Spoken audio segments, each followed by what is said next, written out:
I can't see without him. Hey, good morning, you guys. Tricia Turner here. It is Saturday morning. We are anything but average, achieving success in life. I have with you my good friend Renee this morning, and I'm super happy that she is here with you guys because she is so original, so genuine. She's just an amazing person. So thank you so much for being here on a Saturday morning, Renee. Thank you. Thank you for having me. I was very honored to be on your morning show. I love it. Thank you. Hey, Renee, so everybody kind of knows a little bit about you. Tell everybody what you do for a living, where you are in the United States, and kind of a little bit about your backstory, please. Sure. So I am a real estate agent. I am in Ohio. So we like to say in Cleveland, Ohio. That just kind of encompasses everything, right? But I'm pretty much in the suburbs of Cleveland, and I've been a realtor since 2008. So I actually entered the real estate business in a very squirrely market, right? So I learned to sell real estate when people were struggling, and I figured if I learned to sell real estate then, that I could sell real estate in any market.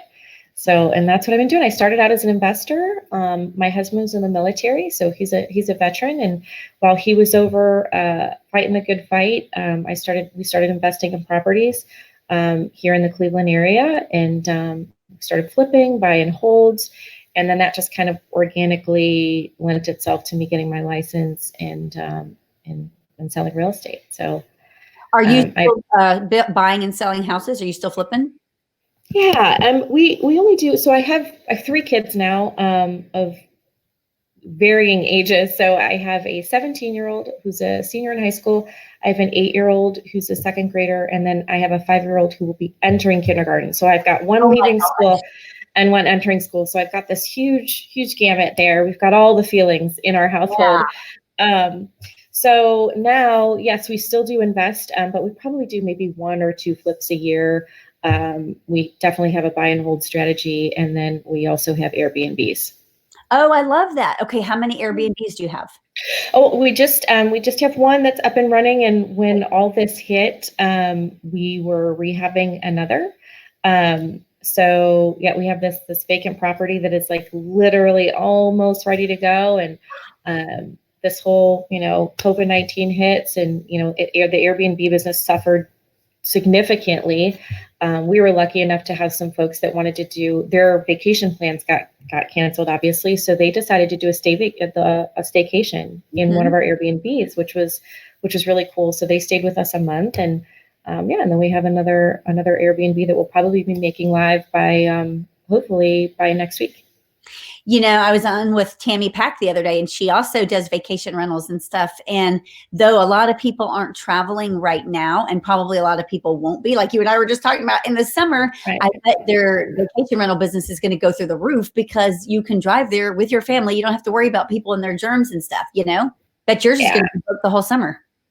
Yeah. And you know what? It's interesting because we're not necessarily a vacation spot, but the individuals that come and stay with us, it's just, varying backgrounds. We're lucky enough to live near the Cleveland Clinic.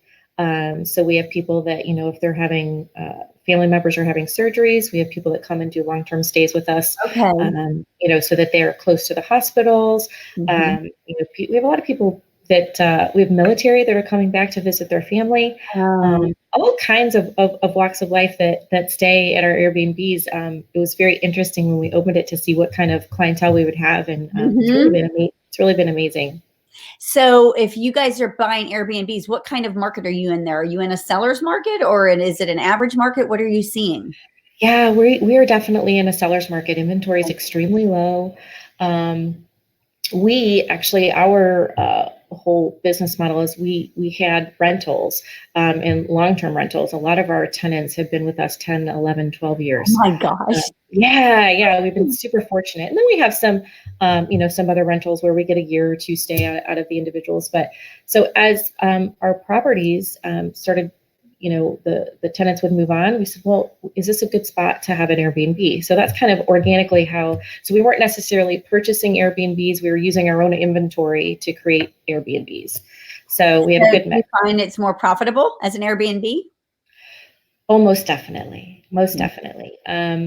We've been able to, and again, we just went live with our very first Airbnb in October.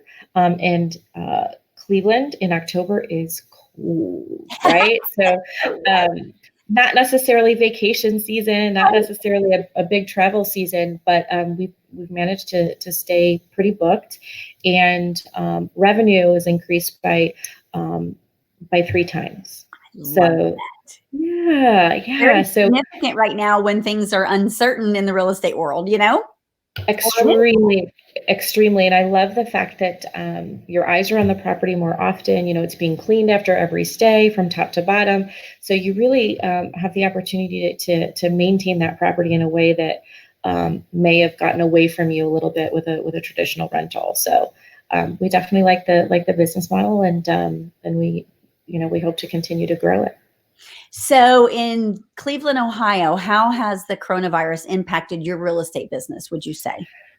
So we were one of the first states to actually shut down. Our governor was really, really proactive in it. And this was, when it first came out, everybody was kind of like, are they making too big of a deal about this? And I know there's still some people out there that feel that way.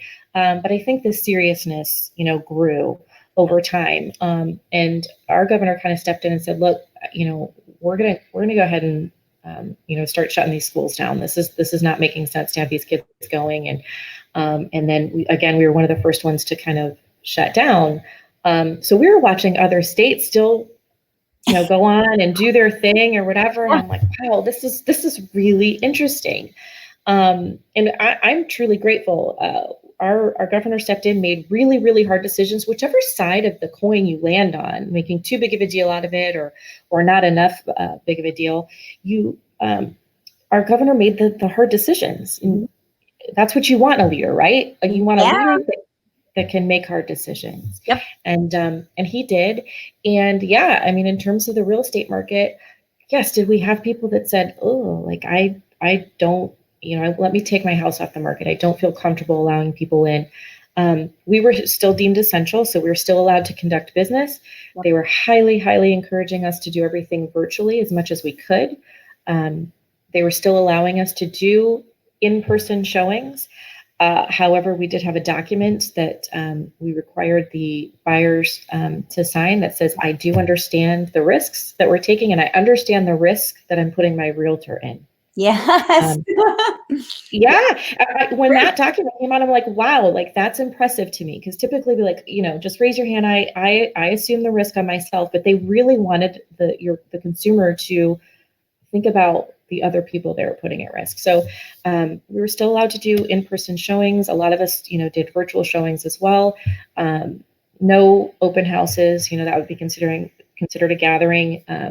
So many of us adapted and did virtual open houses. But the interesting thing is we still remained a seller's market. The people that have vacant homes, it's been amazing because the decision for them to stay live or take their house off the market, they're like, well, it's vacant. It's not affecting me as long as buyers want to come in. And those people have done very well for themselves. And we're still seeing houses go in multiple offers, selling over list price. I'm encouraging people that are not living in their homes. Maybe they are an investor and have inventory that they do want to get rid of or liquidate that they do, because there's still people out shopping and the interest rates were still good. And oh my gosh. So, and to my buyers that are looking, I just tell them, look, you may still get multiple offer situations, but instead of getting into 9 other offers you're competing with, maybe it's just 5. It's so crazy. Houston is not like that, but we still have a housing inventory shortage and we need homes on the market, period. It's a great time to buy and sell right now. So completely agree. And there's always people going through life events. There's always people getting job transfers. There's always people wanting to move closer to family. There's people wanting to move further away from family. There's always life events that change. People having babies, the house is too small, people getting married, they want to come together. Those are the people I really feel for, the people that had weddings, scheduled. And having to postpone them. And some of them, just said, you know what, I really want to marry my partner, and they're just doing a small little intimate thing and then planning the party later, which I think is great. So life has to go on. We have to continue moving forward. We don't stay paralyzed, I agree So wholeheartedly. now here, we're almost at the end of April. So May 1st here in Houston, well, we're already reopening a lot of different things, and there'll be even more open next week. But schools are not reopening. They've already announced that. And across the nation, there's a lot of schools that are not reopening. It's all done online. And so the other day you did a Facebook Live in your garage, and you shared a moment when you were vulnerable, and it was so raw and real. And I was glued to my phone watching you, because I just wanted to just sit in your car with you and be like mad and like, what the hell is going on? But I loved what you did, and I thought that was the coolest thing ever. And I think there's so many other moms and dads that are going through the same thing. Their kid is supposed to graduate, and what is this? Why is this fair? So share a little bit about what brought you to that moment that made you go get in your car and share that moment with the world. And then how have you kind of moved on from that moment the other night? Thank you. Wow. Yeah, it was a very emotional, and I can't even say it was an emotional minute. I mean, it had been building and building and building. So I have this senior who has done incredibly, incredibly well for himself in terms of staying disciplined. He's taken some of the most rigorous courses. He's in what's called the International Baccalaureate program. So a very rigorous course load. And he, instead of going to the football game, he stayed home and was concentrating on his work. And it's not to say that he wasn't a social kid. He still went out and did his social things with his friends. But where, a lot of kids were out doing whatever the heck they wanted, he had his nose to the grindstone and really trying to excel in every one of these classes and move towards getting a what's called an IB diploma. Oh. At the end of your IB courses, you then have this, all of these projects due, and then you have this IB test that determines, so you can go through all of these IB courses and actually never get the IB diploma, because it all depends on this test. Okay. So having said that, he's doing all this work, and just, you get super excited, right? You're a mom, you're a dad, you're like, oh my gosh, he's going to go to prom, and I'm going to get the prom pictures, and he's going to get his senior pictures, and then commencement is coming, and I don't know if you guys have this, but they go back to their elementary schools and they have their clap out where the seniors walk through it's just all these huge rites of passage, right? I went to my senior prom. I went to my commencement ceremony. It was kind of a cool thing to, hear your name announced and walk across the stage and physically receive that diploma. All things that I wanted so badly for my kid. And I wanted it for him, and I wanted it for me. I'm like, it's been almost 18 years of science fair projects and PTA meetings, and it all comes down to this final moment of commencement. And then he starts his new journey with college. So all this is happening, and Corona hits, and it starts to become very apparent that all of these things are most likely not going to happen. And this is definitely not what I envisioned for my son. It's definitely not what I envisioned for us. Like, I have two littles. I wanted my littles to see their brother graduate, and kind of show them how cool this is, and the ceremony and all of that. And we finally got the word, just prior to me doing the live, the day before, we got the word that, school was not going back, which we all kind of assumed, but there was like that finite decision. Right. We're hoping. That it wasn't. Yeah. Yes. And then we got the email that said, we're clearly going to be looking at his school went and gave postponed dates.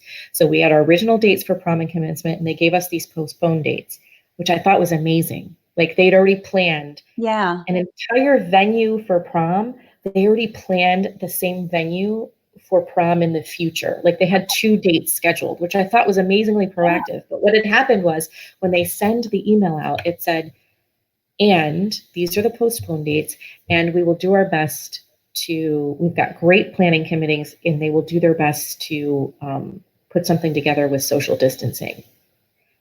And that's when my heart sank. And I was like, oh my gosh, like these aren't postponed dates. These are postponed dates, but still maintaining the social distancing, still dealing with COVID. Even though they're in the future, we know that this is a long road. We still, there's a long road ahead of us. So I'm like, how the heck do you have a problem with social distancing? Like,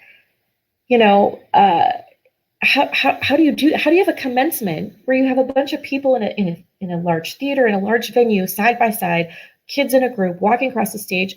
That's not the way this is going to happen. Mm-hmm. And I went, oh my gosh. So it took me an entire 24 hours to wrap my head around what this looked like. And I got to the point where it was brewing and it was brewing and it was brewing, and I could feel the emotion, but I was trying to remain strong for my child, right? He's a teenager. As much as they like to think they're adults, they're still kids. They still lack the ability to process some of these things as a true adult would. And he's incredibly mature, but I'm watching him and his face and the fact that he's struggling with, wow, I'm not going to get a prom. And what does this prom look like? And Mom, like, I don't have my cap and gown. Like, we're not going to have pictures of me in my cap and gown. What does this look like? And I'm like, babe, we're going to do everything we can to make this as normal as we can for you.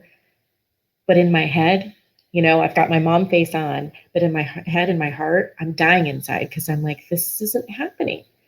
So, and there's nothing you can do about it. It's like out of your control. No, zero control. And as parents, we want all the control, right? It's the hardest thing to let go of the control with your children. And now you have something affecting them that's beyond your control. Yes. So I didn't want my oldest son to see it. I didn't want my littles to see it, because if they see mom lose it, then their emotions are heightened and they're upset. So I'm like, I got to go in the car. I've got to get in the car. I can't leave. There's nowhere for me to go. I could go and drive around, but I'm like, I'm going to get in the car. And I sat and I'm looking at my phone, and, I'm scrolling through and I'm seeing, unfortunately, we know a lot of people that were affected by COVID. We knew a lot of people that had loved ones pass away. We know real estate agents in our community that were struggling with COVID, and they were very quiet about it. And then when they started recovering is when they kind of put it out there that they had been going through it. So a lot of people we knew were affected. And I'm scrolling through and I'm like, I struggled internally. I'm like, here's people losing loved ones. And I'm in my car upset about losing a prom. Like, is that right? Should I be feeling this way? Am I allowed to feel this way? I felt guilty. I'm scrolling and I'm seeing someone literally post how sad they are that they just lost their brother to COVID. And I'm in my car, pissed, upset, hurt that I lost prom and commencement. Do I have the right to feel this way?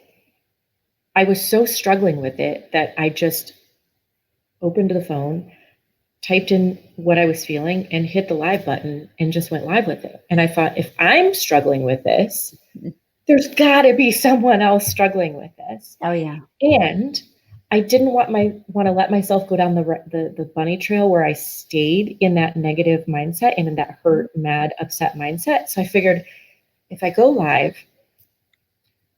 get my feelings out, I now have this level of accountability, because once you go live, it's there forever, right? It's out on the internet forever. And I'm like, if it's that accountability that I had my moment, I got my feelings and my frustration out, and now I need to move on. And that sounds crazy when you're all there upset and you have all these emotions, that there's this part of your brain that's able to rationalize that, but that's truly what happened. So I went live and I'm expressing this, and I thought I could hold it together. I really did. I thought I was going to go on there and be like, help me out. I'm really struggling with this.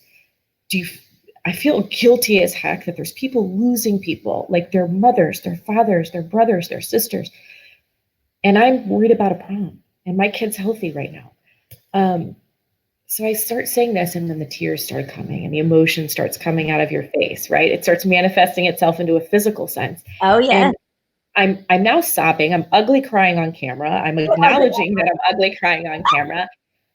And the most amazing thing happened, Tricia. The messages, the heart emojis, the immediate, and I'm watching the viewership go from 17 to 35 to 38. of live people watching this live. And now I'm starting to get even more self-conscious. I'm sitting here sobbing. I'm telling my truth to everybody watching. And then it dawned on me, I'm like, if people are watching this, there's people out there that are, this is resonating with, and they're like, oh my gosh. And that's exactly what happened. The messages started coming in, and it said, you have every right to feel this way. And people messaging saying, I feel this way, and I didn't know how to process it. And I felt like everybody else had it together, and I was the one in my room crying.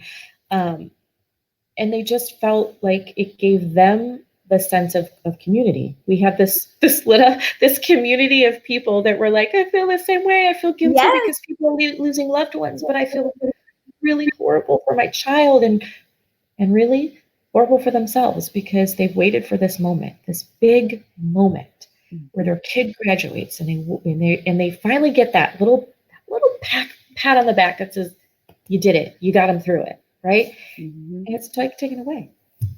So I vented, I got my feelings out, and I quite literally had to kind of abruptly end the video because it just got to the point where I was like, okay, guys, like, you know, if this is you, you're not alone. And I hope that this helped somebody know that they're not alone. And I know now that I got all this out, that I'm going to turn off the camera. I'm going to wipe the eyes. I'm going to sniff it in, right? And I'm going to turn around and go back in the house and be the mom that I need to be for my senior, for my littles, and hold it together and move forward. I need to have that moment of release. And I encourage anybody that's watching right now that whenever you have disappointments and struggles, or something that you weren't expecting, have your moment. Because if you don't allow yourself to have your moment, it is going to come out eventually. And a lot of times it comes out in anger. It comes out in displaced anger at other people that don't deserve the emotion that's coming out of you. And you're just deflecting, right? And you're displacing that emotion. So have your moment. Allow yourself to have the moment, and then allow yourself to move on from it. Too often as parents, we try to shove it down. Business owners, we shove it down. Leaders in the community, we shove it down. If you don't allow yourself those minutes to just have the moment, have the emotion come out and move forward, it's going to come out eventually, and it's probably going to come out in a negative way. And that was my semi-positive way of getting it out. And it was the accountability for me to remind myself that, Renee, you've had that moment. You've expressed those feelings. You know how it felt. And now you need to do whatever it takes to move on from it and help your kid get through the emotions that they may be having. And it's not to say that I won't have another moment. It's just that it was that accountability that I needed for myself to know that I was validated in what I was feeling. Yeah. That I was allowed to feel what I was feeling, and now I have the ability to move on from it. So did you feel better afterwards? Did you feel like that was awesome and I felt relieved? Was that the moment? I felt because of the amount of messages that were popping up on the screen, and you're not, obviously I'm crying, so I'm not I'm just seeing words flash, as they're going by. It gave me something to refer back to after it posted, and it took me a while to actually my husband had gotten a notification that I had gone live, and he came out into the garage and was like, oh my gosh, like what's going on? Right in the garage. Right. But he got it. And he gave me this huge hug. When I got out of the car, he gave me this huge hug, and he's like, you ready to go back in? I'm like, yeah, I think I am. Oh. And then he was the one that came to me, he goes, Renee, I really think you need to go back and look at your feed. And I'm like, okay. And I did, and I went back and I started seeing the messages, and then I started getting private messages, and then I started getting text messages. And I was on a live with Joel Hollow yesterday, and I kind of explained this, and the community that was built out of it was, I literally have moms texting me going, oh my gosh, like I feel the same way. What can we do? Here's the cool thing. So this is not because of me. It's not because I was crying on camera, but because these seniors have not been recognizing them, because they're going to be missing all this. Our school district, the city that I grew up in, Brunswick, the school district somebody's brainchild. And I don't know if they took it from someone else and emulated it or modeled it, or if they thought of it themselves, but they created an Adopt a Senior program. Oh, wow. Where anyone in the community can adopt a senior. So folks just put up a picture of their senior on this particular Facebook site, and they say, hey, this is my senior. This is what they are into. This is what they've been striving to do up until this point. They like Reese's peanut butter cups. They like, whatever things they're kind of cool and interested in. And then somebody in the community has the option to adopt one of them, and then just send them a care package saying, you're not getting the recognition that you deserve, and I want to recognize you. Is that the coolest thing? Yeah, that's super cool. So I then had a bunch of people reaching out going, can I adopt your son? Can I adopt your son? And, I mean, just absolutely amazing. And I had no idea that that's what was going to come of it. But yeah, it has made me feel better. And then I actually got up the courage to show my son the video. So what did he think about it? Yeah. He I think he was pleased to know that I was feeling some of the emotions that he was feeling, that he was trying to be strong about. And it gave him permission to feel that way as well. So no matter how much you feel like you're letting your kids know, like, I get it, I know that you're upset, but we gotta, you're always trying to push them, like, we gotta move forward. And right. It gave him permission to feel the way that he was feeling as well. And then he looked up and he's like, thanks, Mom. Thanks for everything you said. Yeah. So a lot of good came from me blubbering on camera. But it was real. You exposed yourself. Yeah, and I think that especially if you're in any type of position of leadership, or if you're running a team in real estate, or people start looking at you almost like you're kind of a robot, if that makes any sense, like, because you're the one driving the bus all the time. You're the one going, okay, we got to keep this together, and you got to pick yourself back up, and you got to keep moving. And people start losing that human to human kind of thought process about who you are, and it kind of just let people know that you're a human being, and that you have feelings, that you have emotions too, and that you're just like them. So I think it brought something to people that says, oh my gosh, like, she's living a true life. Often they see all the lives where we're doing, oh, this listing just went live, and oh, we just closed on these buyers, and hey, look, we're doing this program, and hey, I'm interviewing this awesome person in the community, and they stop seeing you. They almost start seeing you as an anchor person and not necessarily as a human being, right? Yes. And I think it just brought they're like, wow, she's human, she's real, she's got these emotions too. And so it was therapeutic, to say the least. I appreciate you. I was going to say, because, you hear of those moments sometimes, and I think we've all had them, where we have this like built up anger or frustration or whatever, and finally we explode. And it's sometimes, like you said, displaced anger, and we yell at somebody, or we just have a total mental breakdown and we just sit and sob and cry. But then when we do that, it's almost like, okay, now I can move forward. It's almost like you're crippled until you do that. Did you find that kind of that moment for you then? Yeah. So because it's always on the back of your mind. Yeah. So you're going through the motions, doing whatever it is that you're doing, and running a business and talking to buyers and sellers, and then but it's always in the back of your mind. It's kind of eating away at you. Mm-hmm. So yeah, I mean, getting that out was a huge release. Yes. And support. And then you have all these people that have these expectations of you as well, right? Mm-hmm. They're expecting you to be available. They're expecting you to always have the answer. They're expecting you to guide them and lead them. And then when they see something like that, it's almost like they kind of give you a reprieve, if that makes sense. They give you the latitude and say, oh my gosh, I never even thought about what they might have been going through. I never thought that they might be going through their own things. And truly, everybody's going through their own things, yes. Right? We always have to ask, what could this mean? Mm-hmm. When somebody's lashing out at you and you can't figure out why, you should be thinking, what else can this mean? What else are they going through to be treating me like this? Mm-hmm. We too often get defensive, and it's like, whoa, why are you coming at me that way? Or, and I didn't do anything to you. And we don't stop to think, what else can this mean? I'm so grateful to my coach, John Kitchen, because he constantly reminds me that, what else could this mean, Renee? If somebody's not performing at the level you think they should be performing at, what else could this mean? If they're not doing the things, that they should be doing, what else could this mean? And it kind of let know that, hey, if Renee's not responding to me in the 2 minutes that she usually responds to me, there must be something going on. And I think it just brought that kind of to the table that, I too deal with things, and sometimes we just need to be given that latitude.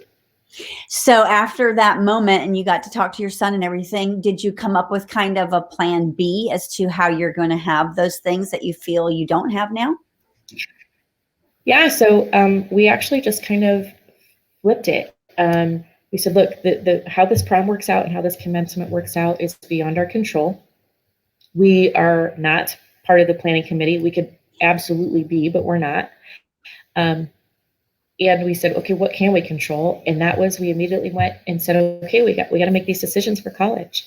And that was a whole nother emotional thing. Like, we now have to make decisions to potentially send our children away to schools that we've never had the opportunity to visit.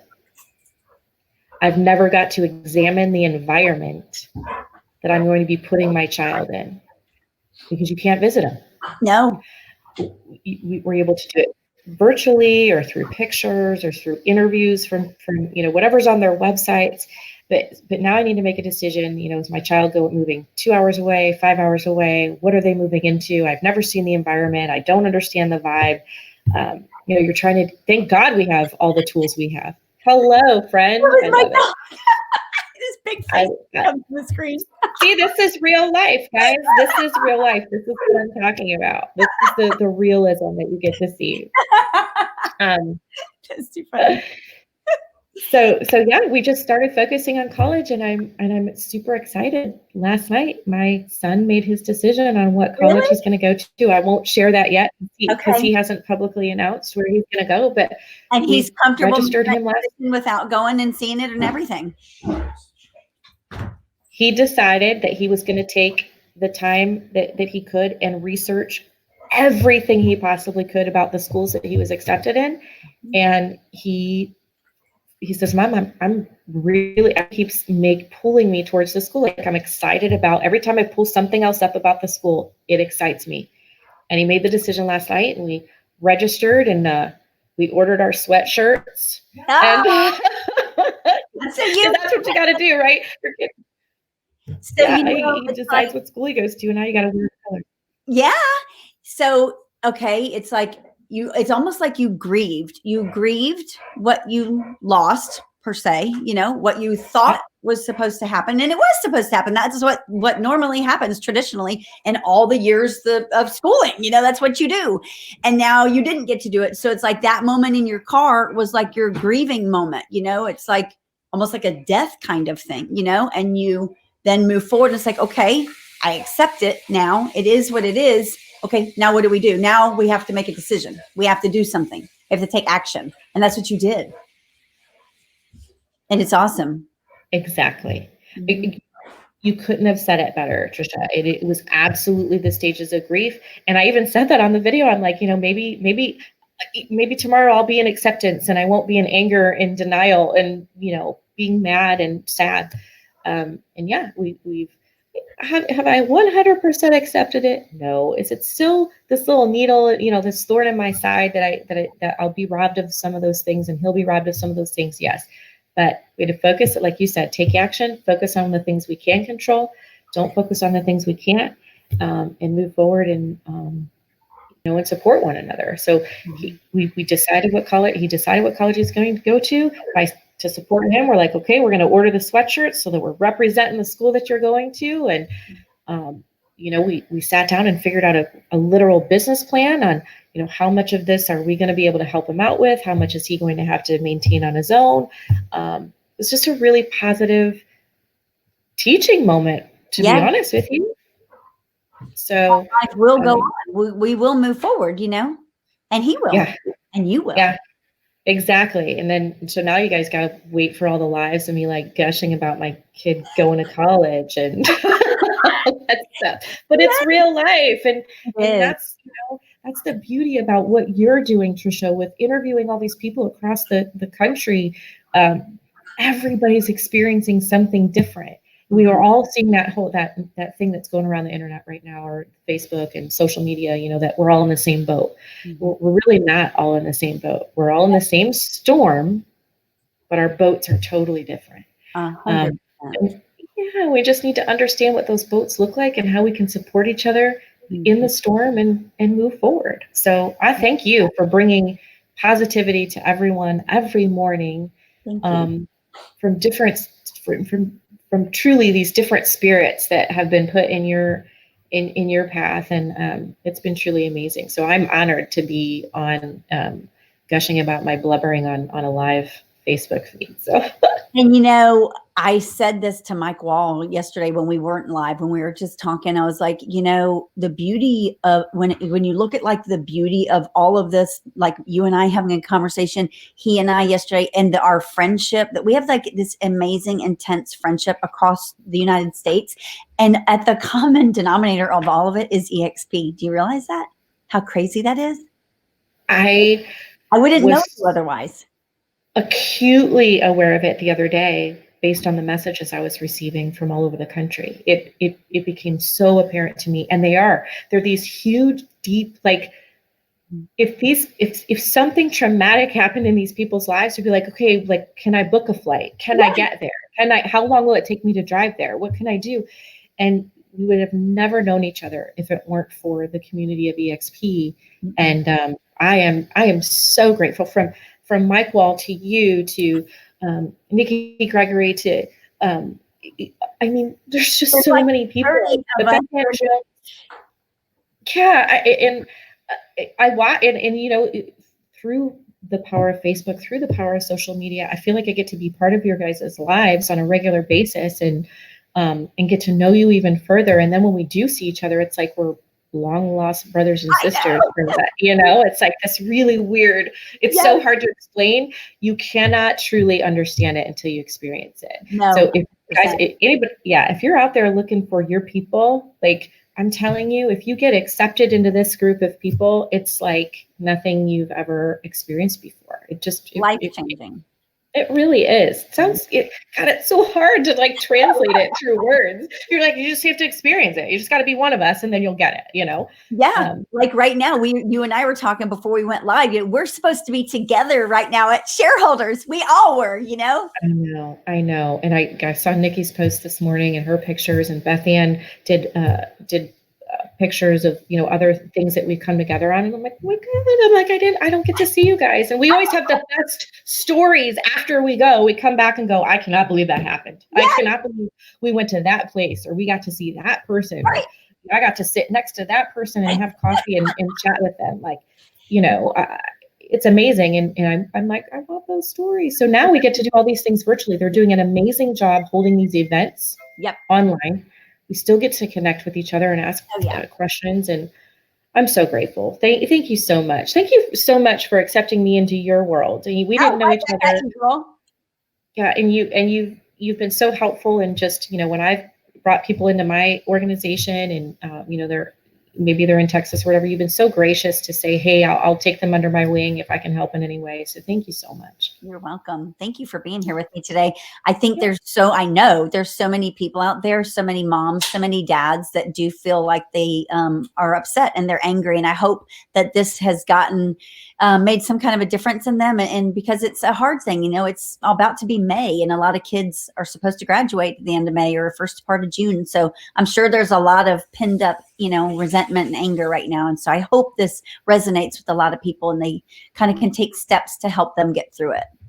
Yeah, absolutely. And again, if they're not friends with me on Facebook, my page is a public page. You can go on and watch me blubber all you want and say, oh my gosh, like, that's how I feel right now. I'm not going to put it on live TV, but Renee, tell everybody how to find you, please.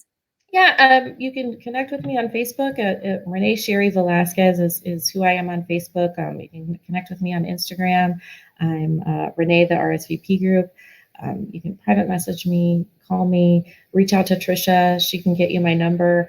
Whatever you guys need, I'm happy to help in any way that I can. And anyone watching here, obviously you're part of Tricia's tribe, and that is a coveted spot that you should know that that's an amazing tribe to be in, and you are truly blessed to have her by your side with whatever it is that you do.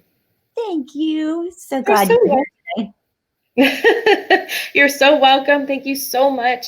Have a wonderful, wonderful morning and the rest of your weekend. And every day is a new day, and the world is opening up, day by day. And hopefully we get back to whatever our new normal is. And just know that whatever you feel at the moment, you have the right to feel, and have the moment, move forward, and take action. I love it. Way to go. That was awesome. Thank you, Renee. Have a great weekend. I will talk to you soon. Bye, dear. Bye, guys.